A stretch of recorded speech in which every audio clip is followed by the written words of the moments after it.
Saluti mondo, noi siamo Anonymous.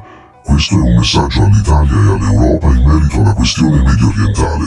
Gli aiuti umanitari per la popolazione di Gaza sono fondamentali e non possono essere messi in discussione. Le azioni militari di Israele guidate dal cinico Netanyahu sono un abominio, un massacro cieco che calpesta ogni distinzione tra innocenti e terroristi, chiudono gli occhi sulle atrocità.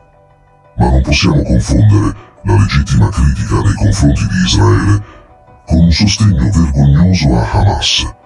Criticare Israele è un diritto, appoggiare Hamas invece significa schierarsi con un'organizzazione terroristica.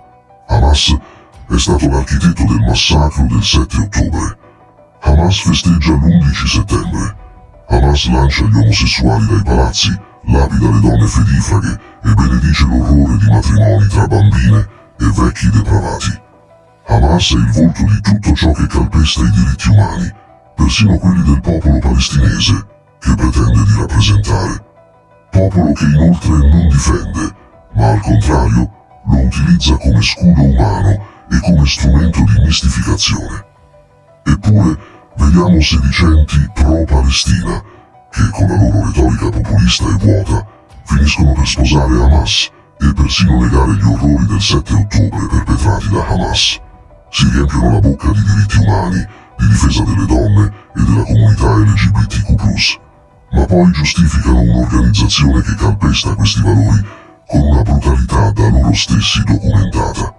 Vendere l'anima al diavolo per cosa? Politica.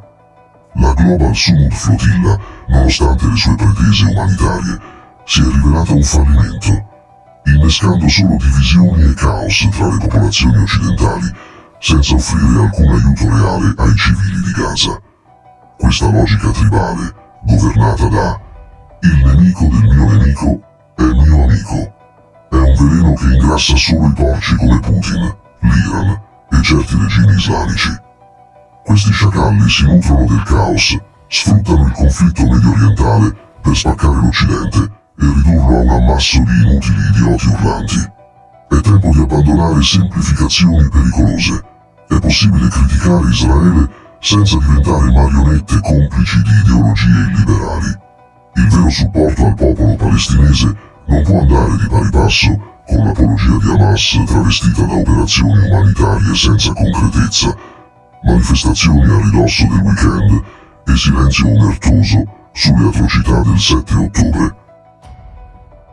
Ricorda, il domani è oggi. Noi siamo Anonymous. Noi siamo Legione. Noi non perdoniamo. Noi non dimentichiamo. Aspettaci.